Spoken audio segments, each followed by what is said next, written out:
hari ibintu Imana izatugabiza kubwo gusenga. Neza hari ibintu wumva Imana izagabiza. Hari ibintu Imana izatugabiza. Okay, ni byiza ngo mbwira abantu ko uburozi bw'abarozi benshi butarogoye umugambi w'Imana. Imana nihimbaza. Amagambo ya Goliyati ntabwo yarogoye umugambi w'Imana. Imana nihimbaza. Ibitutsi bya Goliyati ntibyarogoye umugambi w'Imana. Imana ishimwe cyane. Ndagira ngo mbabwire ngo ibihe dusohoyemo ntibyarogoye umugambi Imana ifite kwitorera. Bakomere basubizwemo imbaraga, bamenye ko umwami w'abami ari ku ngoma. Ntashyirwaho n'amatora nkuko nabivuze.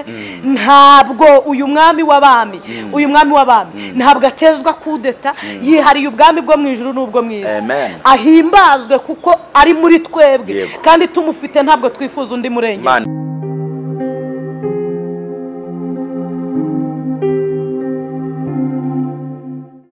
Murakoze cyane. Nitwa Ikirezi Esther, ndi umubyeyi ndubatse. Imana iduhana umugisha. Amen. Esther, tuguhaye ikaze. Ineza y'Imana n'urukundo rw'Imana nibane nawe. Tunejwe no kubana nawe kananone hano kuri kamera zacu. Nabazaniye ijambo rivuga ngo Imana izabitugabiza kubwo gusenga.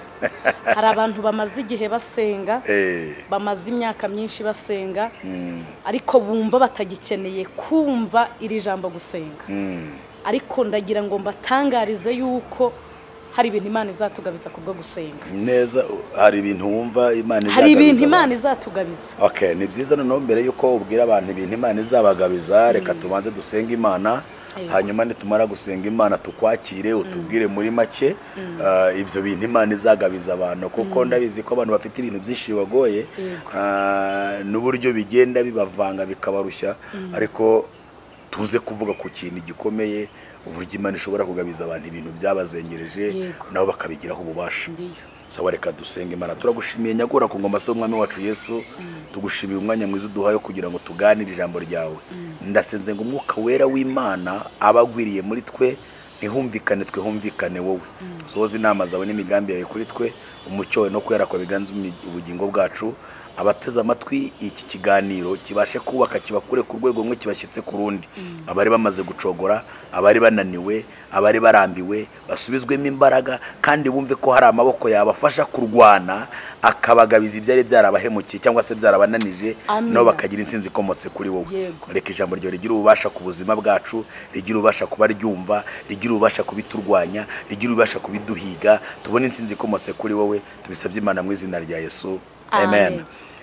Karibu rero, tuguhaye ikaze ngo tugezeho icyo Imana yaguhaye kubwira. Ndagira ngo dusome ijambo riri mu gitabo cya mbere cya Samweli, ibice byaho 17. Turasoma ku murongo waho wa 43, turasoreza hepfo ku murongo wa 47.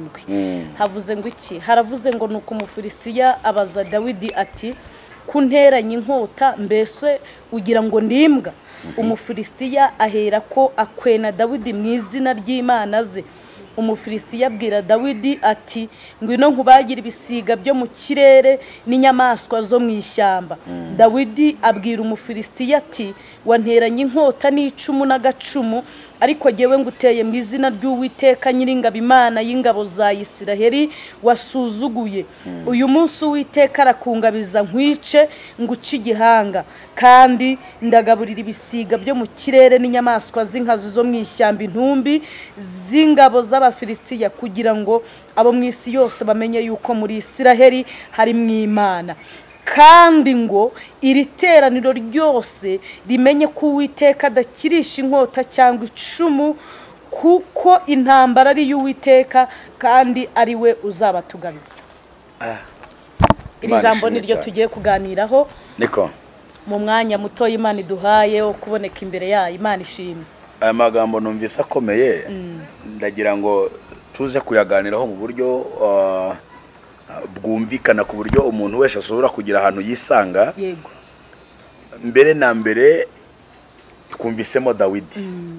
Dawidi ni muntu ki? Yego. Turaza kumusobanukirwa nibura ku buryo bwumvikana, tuze kumva Umufilisitiya. Uyu Mufilisitiya we ni muntu ki? Yego. Kugira ngo tuze kumenya neza niba hari ibintu Imana igomba kutugabiza, ni ibiki tugabiza, irabitugabiza gute, ni bande se babirwanya, ninde se ufite izo mbaraga, ninde se ufite ubwo bushobozi, ese nihe twahagarara kugira ngo tubone iyi nsinzi. Karibu no kudusobanurira rero. Uravuze ati Dawidi abwira Umufilisitiya. Dawidi ninde? Yego. Badukurikiye Imana ibaha umugisha. barakoze cyane, namwe murakoze. Kandi ndashaka guhera ku Bisiraheli bava muri Egiputa bajya i Kanani. Bari barahawe amasezerano n'Imana. Batista, ubundi kiranga abantu b'Imana baba bafite amasezerano. Yego. Kizakubwira umuntu ukijijwe abafite ibyasezeranijwe. Amen. Niyo mpamvu Pawulo yuzuye umwuka wera mu minsi yatambutse, aravuga ngo ariko abayuda barusha icy'abandi. Yego. Arisubiza aravuga ngo babarusha muri byose. Nuko ari abantu babitse ibintu byasezeranijwe. Imana nihimbaza. Ikizakubwira umuntu wamenyanye n'Imana ababitse ibintu byasezeranijwe. Yego. Abisiraheli rero bava muri Egiputa bajya i Kanani, ngo bari barasezeranijwe n'Iyera. Irababwira ngo nzabagabiza Kanani, muzayirwanya, muzarwanya amoko muzasanga muri Kanani, nzayibaha mu biganza. Kandi iyi Kanani cyari igihugu Abisiraheli bategerezanyije amatsiko. Buri muntu wese aba afite amatsiko ku isezerano Imana yamusezeranije. Aba yumva akeneye kumenya ibara rizasohora rifite iryo sezerano. Ngo irababwira ngo nzabaha iki gihugu, irakibaha. Irababwira ngo ni igihugu gitemba amata, gitemba ubuki, ni igihugu cyera inzabibu. Bivuga ngo kuba bageze muri Kanani, kwicwa n'inzara bari babyibagiriwe muri Egiputa.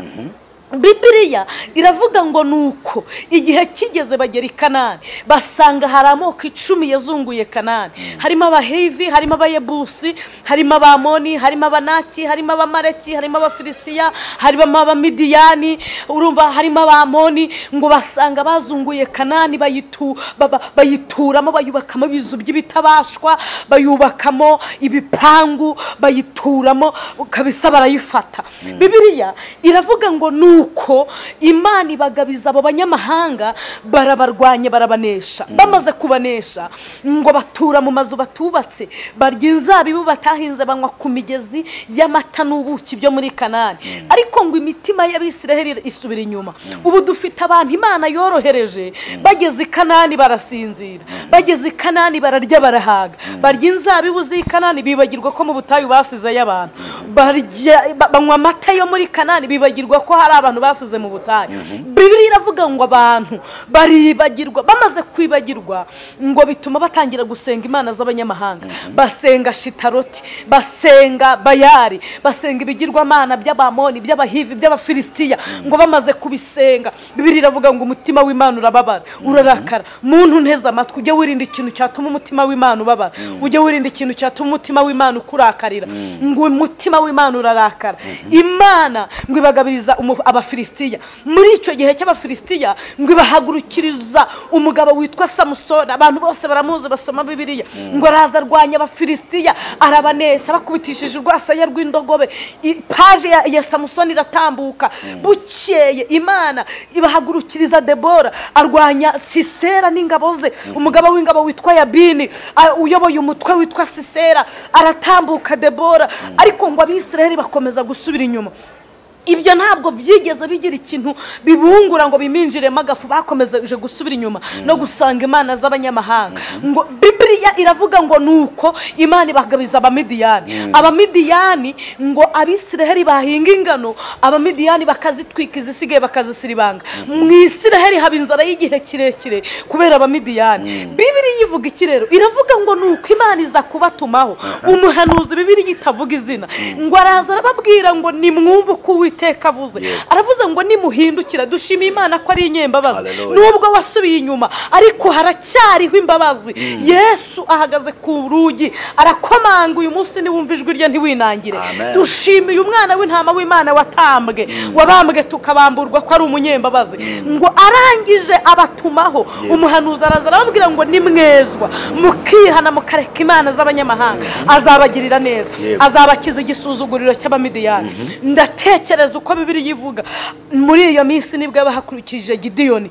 Gideyoni ngo imuhagurutse imukuye mu muryango wo kwa Yowasi, Yowasi wo kwa Manase. Ni umuryango umwe mu miryango ikennye mu Bisiraheli. Bivuga ngo Imana ijya gutoranya ntabwo ireba kwa minisitiri, iyo ijya gutoranya ntireba kwa depite, ntireba kwa generali runaka. Iyo Imana ijya gutoranya ireba umusaruro izagukuramo, ireba ikizakubyaza umusaruro izakubyazamo, ntabwo ireba aho ukomoka n'aho uvuka. Kuko Pawulo aherutse kuvuga ijambo rikomeye, aravuga ngo turashimira Kristo Yesu watugiriye icyizere, akatugira abo kwizerwa, akatugabira umurimo. Aravuga iravuga ngo ku bwa kavukire zacu twari abo gupfa, twari abo kugirirwa umujinya, ntabwo twari abo kugirirwa imbabazi, ngo ariko kuko Imana ari umutunzi w'imbabazi yatuzuranywe na Kristo. Dushimiye Imana ko yatuzuranywe na Kristo.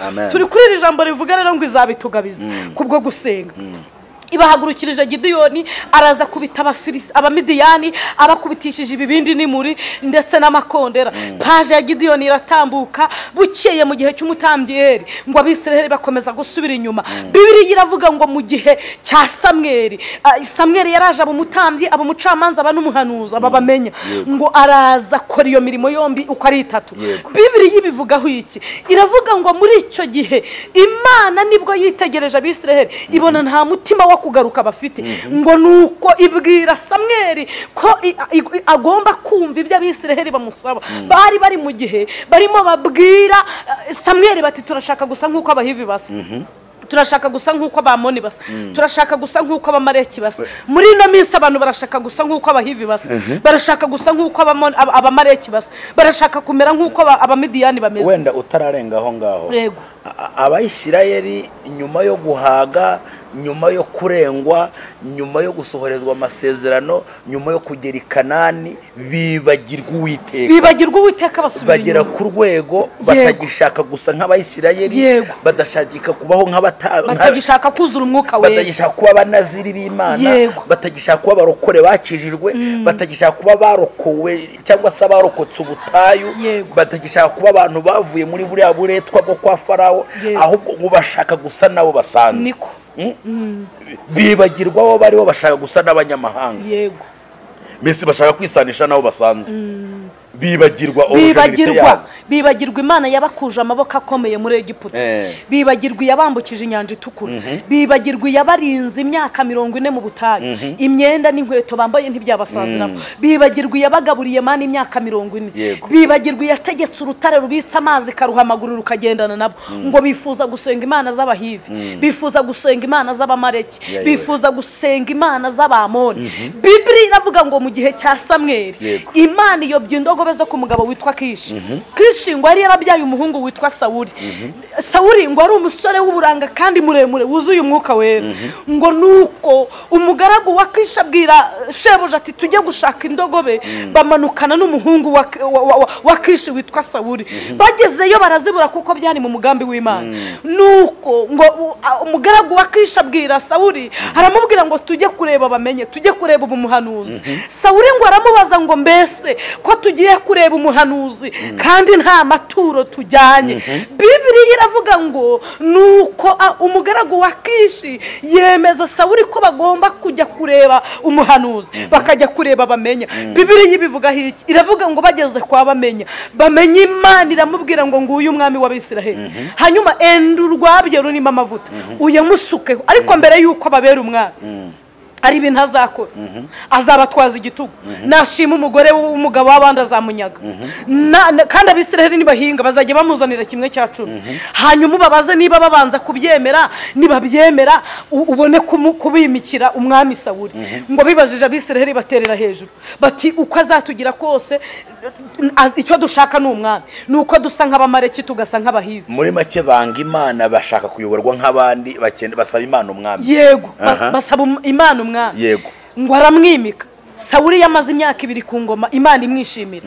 Ngo amara 38 Imana itamubona. Nta kindi cyateye Imana kutabona Sawuli, nuko yageze ku ngoma agakora iby'Imana idakunze. Yakoze ibintu bitandukanye n'iby'umutima w'Imana wifuza. Muri icyo gihe Sawuli yari ari ku ngoma, nuko kuba ugiriwe icyizere, yego, cyo guhabwa ubutware, cyo guhabwa ibyo uyobora, yego, ntubikore nk'uko ubisabwa, ushobora kubinyagwa, niko kuri, bigatuma utishimirwa, bigatuma rimwe na rimwe ibyo wari wibwira ko ari byiza wabihomba. Yego, ngaho komeza. Bibiliya ndayikundira ryoha cyane, sinzi icyo nayigereranye nacyo. Iravuga ngo nuko Samweli akajya asenga. Urumva Samweli yari umuhanuzi, yarazi neza ko Sawuli Imana yamubonye mu myaka 2. Hari abantu Imana yabonye mu myaka 2. Baba ba mwarimu ariko ibabona mu myaka 2. Baba badiyakoni ariko baboneka mu myaka 2. Bararirimba ariko baboneka mu myaka 2. Baba abanyamasengesho ariko baboneka mu myaka 2. Batisi dufite abakristo babonetse mu myaka 2. uyu munsi akaba anywa ibyaha nk'unywa amazi.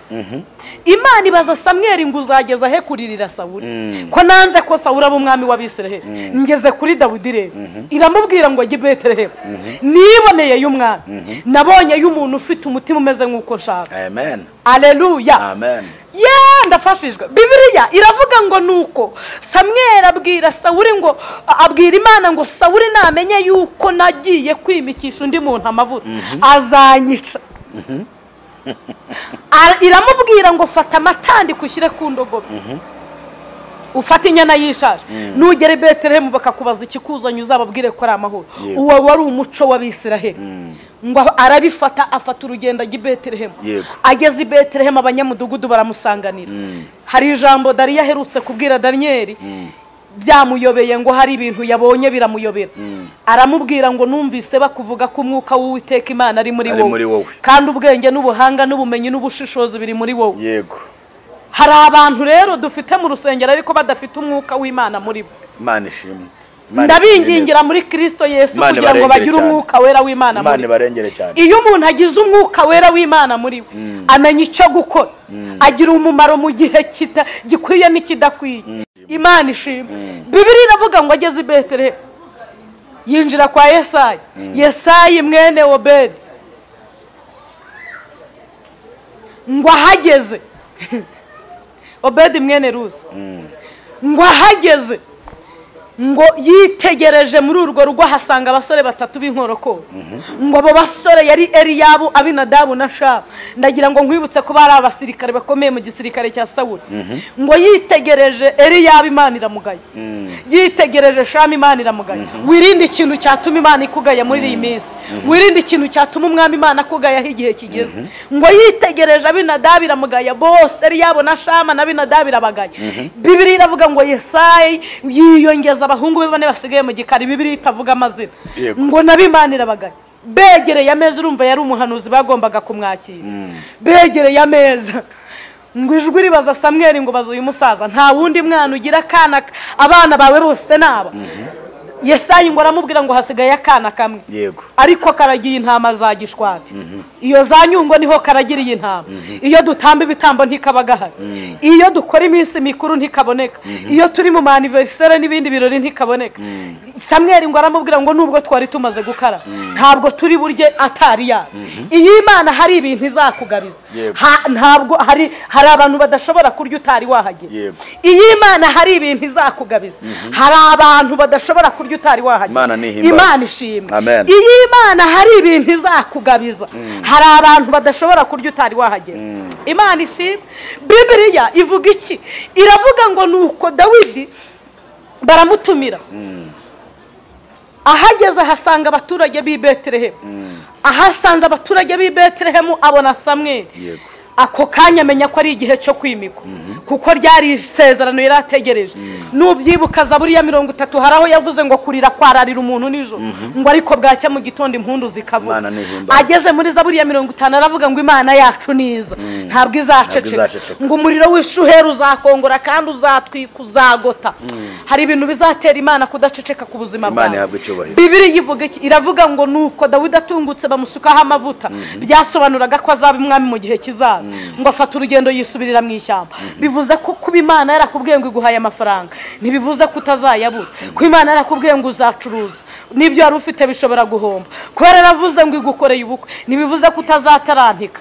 Icyo nzi nuko Dawidi yavuze muri Zaburi 105 umurongo w'8 yaravuze ngo yibuka ijambo ry'iminsi yose, kandi ijambo yategetse aryibuka ibihe ibihumbi kugira ngo agire gute, kugira ngo arisohoze.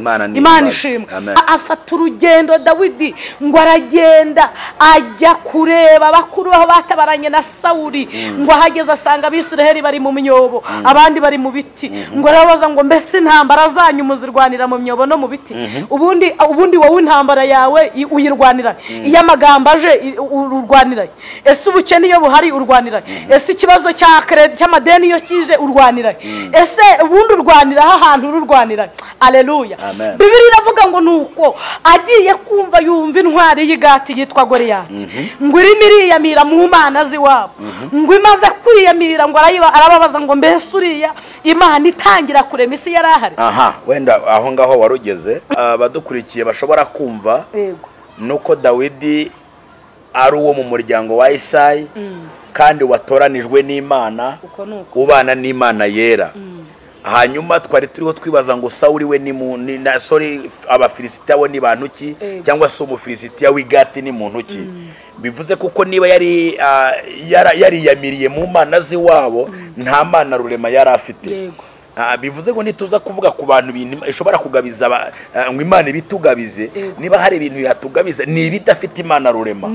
Kugira ngo nibura abadukurikiye bataza kuba mu rujijo, nuko abantu Imana yahamagaye bafite ubutware bw'Imana muri bo ibasha kubagabiza imbaraga z'ibidafite Imana rurema. Tugomba kuba hejuru yabyo, tukagira imbaraga zo kuba twabifata mpiri, tukabihindura uko twe tubyumva bitewe n'ubutware bugendera muri twebwe. Izina ry'Uwiteka ririhimbazwe. Abantu badukurikiye ndagira ngo babyumve neza. Mu bumana bw'Imana harimo autorité, harimo ubushobozi, harimo ubutware bwo kuba twebwe abahamagawe dushobora guhindura no gufata mpiri ibintu byose tuzi ko bidafite Imana rurema. Ubutware bw'imyuka mibi, ubutware bw'abapfumu, ubutware bw'abarozi, ubutware bw'ibigirwamana, dufite ubutware bwo kubigabizwa n'Imana tukabihindura. Kuko ninjya kubivuga ndagira ngo badukurikiye babyumve neza, uyu munyegati w'umufilisitiya nta mana yagiraga rurema. Ana ni nacyo cyatumye Dawidi abaza ngo uwo muntu uvuza induru ni gatiki, ni muntu ki ushobora gusuzugura ingabo za Isirayeli, agasuzugura ubwoko bw'Imana, agasuzugura abantu bavuzweho n'Imana. Aleluya. Abantu badukurikiye ndagira ngo babashe kutwumva neza. Birashoboka ko wasuzugurwa igihe kinini. Nitujya kwinjira muri izi nkuru z'ingabo za Isirayeli zari zimaze igihe kirenga iminsi 40 zihora zitukwa buri munsi, buri gitondo umugabo witwa Goliyati akaza agahagarara akabatuka bagashirira mu myobo, akagaruka ku munsi wa kabiri bakihinika mu myobo. Ntabwo nzi iminsi 40 umaze wihinika mu myobo, ntabwo nzi iminsi irenga 40 umaze iminsi wihisha ibiguhagurukira, ntabwo nzi iminsi irenga 40 umaze iminsi wihisha ibigukomera, ibikuvugiriza induru, ibigusakuriza. Ariko nje kukubwira ngo Uwiteka abasha kubikugabiza. Muri iri jambo wumve neza, hari imbaraga z'Imana zishobora kukugabiza ibimaze igihe bigufiteho ijambo. Icy'ingenzi cyari gikenewe niki? Ni uguhishurirwa ubumana buri muri twe. Kuko Abayisirayeli nubwo kubera ko bari barataye Imana kandi bayoborwa gikomando na Sawuli, bakayoborwa n'umugabo wataye Imana, bari barimuye Imana bayoberwa n'Imana, umufilisitiya arabasuzugura. Bishatse kuvuga iki? Birashoboka ko ibintu byagusuzugura usenga, ariko yudasenga biragusuzugura kurushaho. Iyo wamaze guta umurongo w'Imana urasuzugurwa kurusha. Ariko tumaze kumenya amakuru ko nitusobanukirwa ubutware dufite, haleluya, dushobora kugira ububasha ku byari byaraduhagurukiye. Nidusobanukirwa ubutware dufite, turashobora kugira imbaraga zishobora kutugabiza ibyari byaradufashe mpiri. Izina ry'Uwiteka rihimbazwe. Tukiri aha ngaha ndagira ngo usobanurire abantu ni iki gikwiriye kugira ngo umuntu ashobore gufata mpiri ibyamuhagurukiye. Ubundi cyambere ni ukuri mu mugambi w'Imana. Kabiri ni uko yagutoranije. Kuko mperutse gusoma ijambo rirambwira ngo hahamagawe benshi ngo ariko hatoranwa bake. Niba uri mu bantu batoranijwe tayari ibintu byose bigiye mu buryo. Aleluya.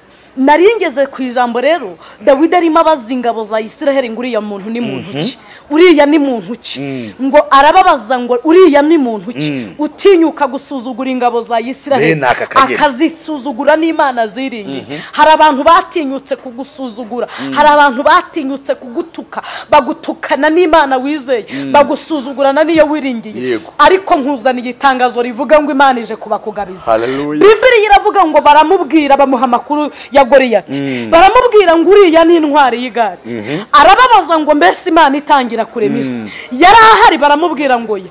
none se tuva muri Egiputa twari kumwe batoya none se mu butegetsi bwabonetse mu Isiraheli yigeze ategeka n'umunsi umwe yigeze abananyomba 10 batoya nibura se mu Barewi mu batambyi b'Imana babonetse mu Isiraheli yigeze nibura atanga n'igaburo ryera nibura se yigeze ahabwa promotion yo kwicaza abantu mu giterane batoya nibura se mu bacamanza babonetse mu Isiraheli yigeze akemura urubanza rw'umugore n'umugabo basubiranyemo batoya nibura se mu mubare Imana yabaze w'Abisiraheli yigeze mubonamo batoya ngo arababwira ngo uri yagewe namwica ngo ayo magambo avuze bayashengererana kwa Sawuli ndagira ngo nibutse abantu ko Sawuli agicibwa ku ngoma ngo hari umwuka wera wajyaga wamwuzuraga yamuvuyeho none hahangwaho n'undi mwuka mubuvuye ku Mana uyu mwuka uherutse kuza kwa Ahabu ngo Yehoshafati asanga Ahabu aramubwira ngo tujye gutera Isiriya tugarura ibikingi abasiriya yego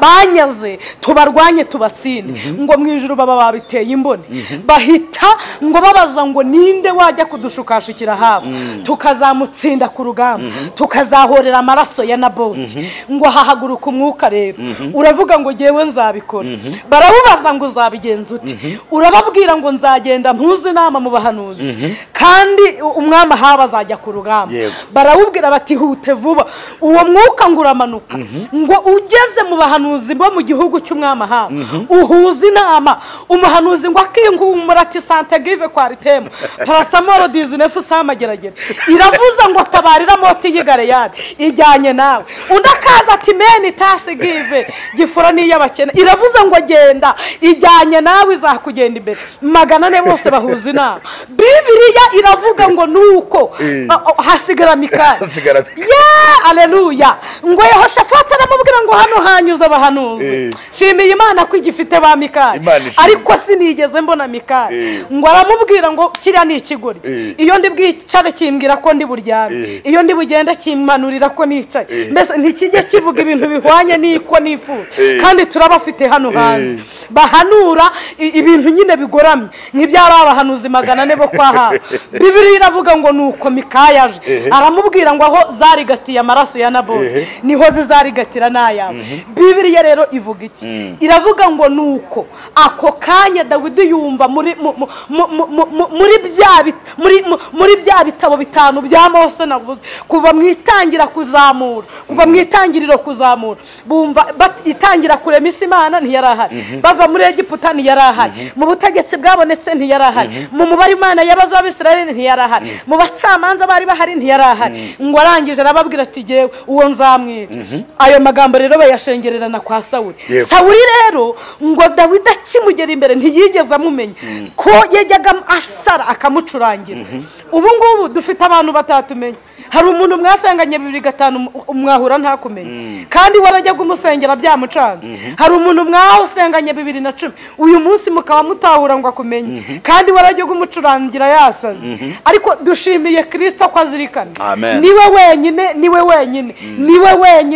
wenyine utirengagiza turamushimiye amen Bibiliya ivuga iki iravuga ngo bamugejeje imbere ya Sawuli ntiyamenya ko ari wa wundi ujya umucurangira umwuka mubuvuye ku Mana ukamuvaho nawe uvuze warakoze ejo bundi kwa Ahabu nuko ngo aramubaza ati kuri umusore w'umugenda kuri umusore w'umwana muto ejo bundi nabwiye abantu ngo badusuzugurira mu bitwicariye batazi icyo twicaranye icyo wicaranye nicyo gifite umumaro kuruta ikikwicariye kandi narababwiye ngo nzayimana nubwo izahazira zahura Imana ishimwe Bibiliya iravuga ngo Sawuli amubonye amusuzugurira mu bwana ariko ntiyamenya ko ejo bundi yimikishijwe amavuta aramubaza ngo uriya mugabo wabonye yarwanye Haiti yarwanye Centrafrica yarwanye Congo intambara yarazirwanye izoroheje n'izikomeye yararwanye buriya afite amapeti afite imidari afite ibintu by'ibihembo uzamutsindisha iki Bibiliya iravuga ngo ako kanya Dawidi ahereza ubuhamya Sawuli aramubwira ngo jewe umwana w'umugaragu wawe Yesaya iyo ndagiye intama za Dawidi iduburi kaza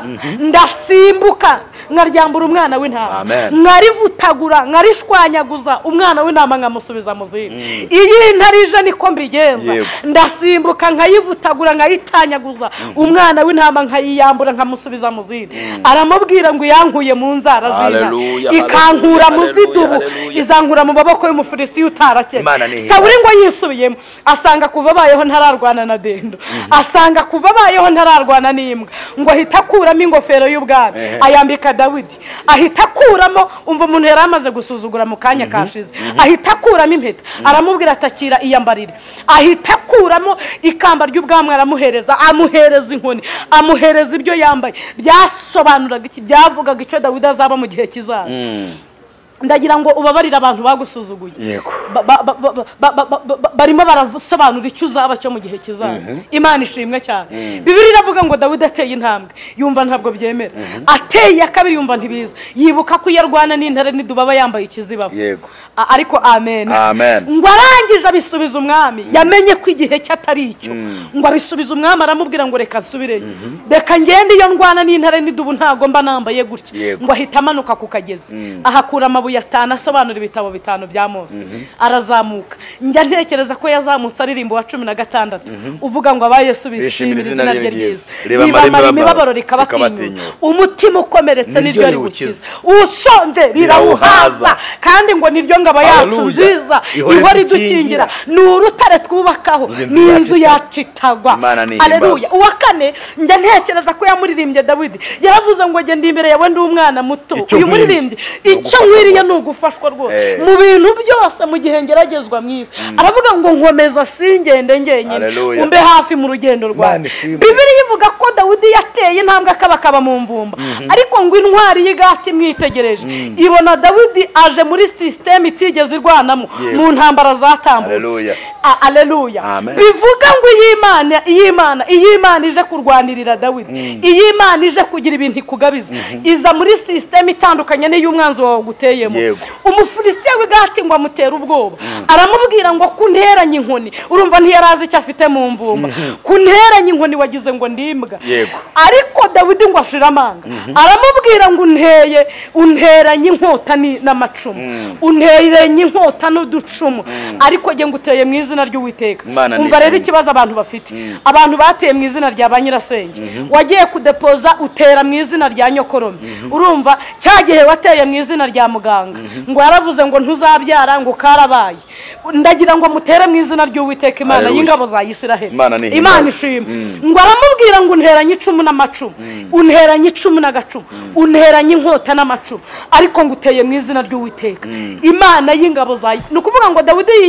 Dawidi yiyambuye ubudawidi bwe yiyambuye amavuta yasutsweho ejo bundi yiyambuye icyubahiro yahawe n'Imana ejo bundi arangije yambara izina ry'Uwiteka Imana ishimwe ngo aramubwira ngo kuko ubinteranye nge nguteye mu izina rye ngo akabakaba mu mvumba umuririmbyi w'169 yaravuze ngo imisozi itari yarema n'isi itarabunga uhereye kera Imana iri uko yahoze ndagira ngo mbwira abantu kwidasaza ngo yitwaza akabando kandi ntivuga n'amasigara byicara Imana nishimwe nta bujajwe igira ni Imana itari interenganya ni Imana ihagarara ku cyo yavuze ikakirinda igihe n'igihe ibihe n'ibihingoma n'ingoma kugeza igihe igize gute igisohoreje nivuga ngo abasore b'imigenda bazagenda baruhe aravuga ngo bazacogora rwose ngo ariko abantu bategereza Uwiteka basasubizwa intege nshya mu bugingo ndakwifuriza gutegereza Uwiteka Yeremiya yavuze amagambo akomeye mu maganya ye aravuga ngo Imana ntizahora ibabaza umuntu iteka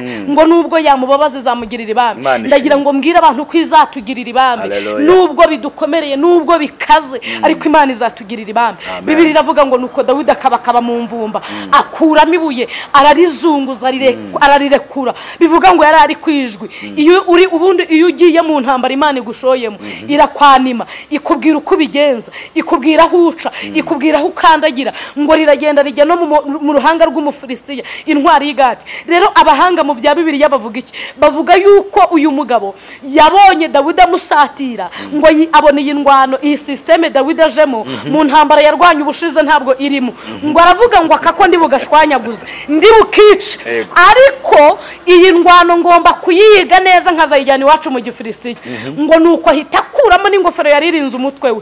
Niyo mpamvu Dawidi yamuteye ibuye rigafata mu ruhanga. Nuko ngo yarakanuye ahanze amaso uburyo Dawidi aje kumurwanyamo. Bibiliya ivuga ngo kirero iravuga ngo akire kuri iryo buye rirarigita. Umva ukuntu Pawulo yavuze. Aleluya. Na Petero yabivuze, yaravuze ngo niwe buye rizima ryanzwe n'abantu ku Mana rihinduka ibuye rikomeza ifuruka, kandi iryo buye ni Kristo. Yego. Imana hano wenda tutaraharenga ndagira ngo twibutse abantu badukurikiye aya magambo yavuzwe na Dawidi cyangwa se ngo nguteranye inkota unteranye ingabo n'agacumu, ariko ngenda gutera mu izina ry'Uwiteka Imana y'ingabo za Isirayeli wasuzuguye. Hari ibintu biturebera muri sisiteme isa n'igayitse, kuko iyo dusenga ni ibintu dukora ari amagambo, turavuga gusa mwami wacu wakora ibi, Imana wahindura ibi. Isi y'ibigaragara ni amagambo tuvuga, ariko mu isi y'umwuka n'imbaraga zidasanzwe. Iyo twishingikirije ku bumana bw'Imana twamenye, nibwo tubasha guhindura ibintu.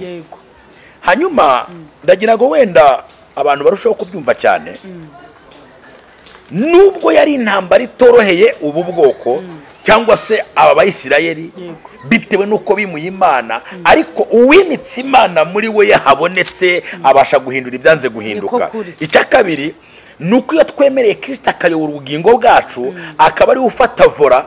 Paulo hari amagambo yahanuye, yaravuze ngo dufata mpiri ibitekerezwa mu mitima, kuko intambara zacu turwana atari nk'iz'abantu, tutarwanisha intwaro nk'iz'abantu, ahubwo intambara zacu zigira imbaraga.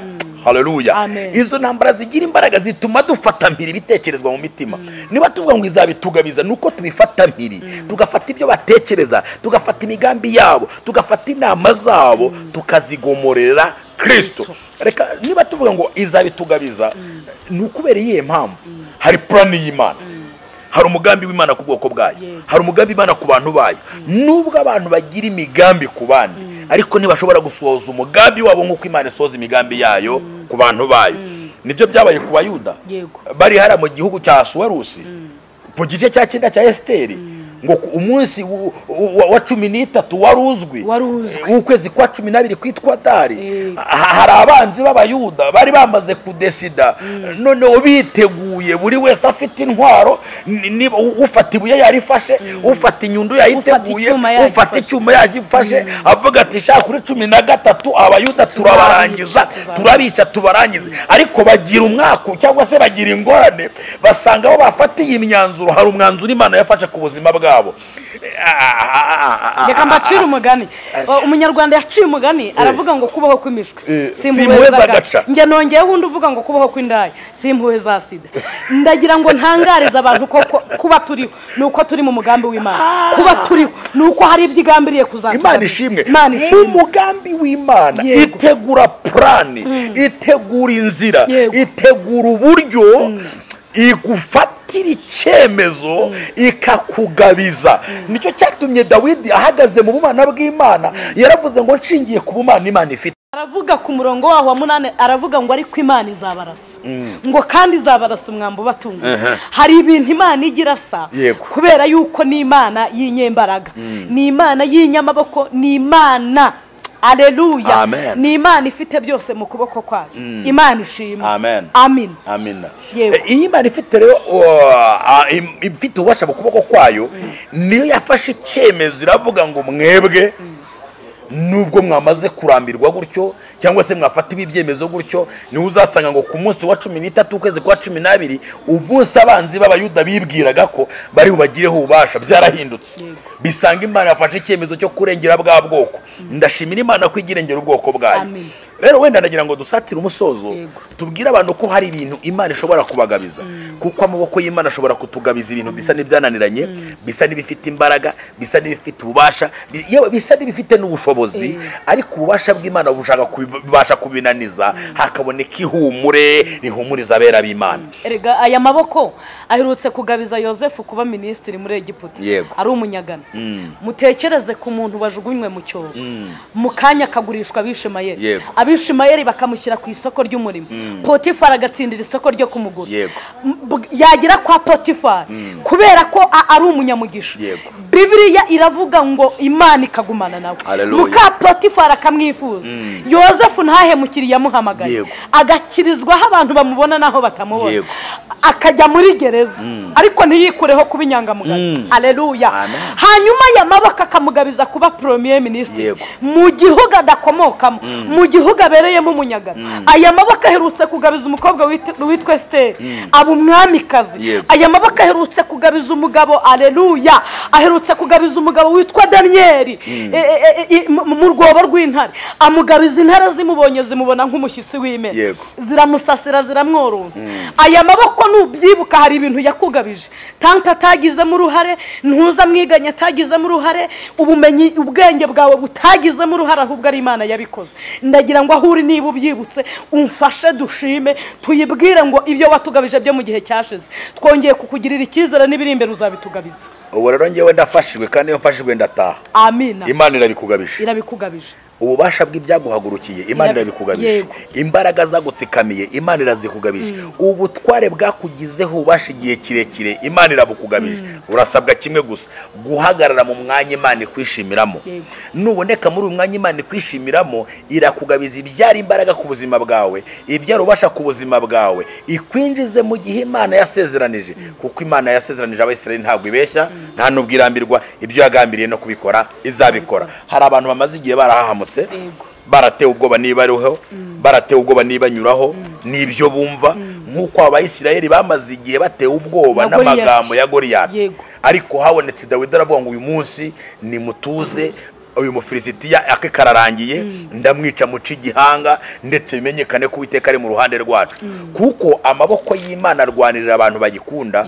Nta nubwo ndi butinde kuri ibi bintu cyane, kuko amaboko y'Uwiteka ashyigikira abantu bayo, akabarwanirira kugeza ku nsinzi. Hari abantu bamaze kurambirwa, hari abantu bamaze gucogora. Ndagira ngo babwire ijambo ryo kubahumuriza, nurangiza unabasengere, Imana iguhe umugisha. Yobu aherutse kuvuga mu bice 42 aravuga ngo nzi ko ushobora byose, nta kibasha kurogoya umugambi wawe. Amen. Ndagira ngo mbwire abantu ko uburozi bw'abarozi benshi butarogoye umugambi w'Imana. Imana nihimbaza. Amagambo ya Goliyati ntabwo yarogoye umugambi w'Imana. Imana nihimbaza.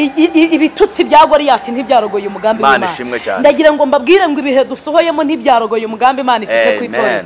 Bakomere basubizwemo imbaraga, bamenye ko umwami w'abami ari ku ngoma. Ntashyirwaho n'amatora nk'uko nabivuze.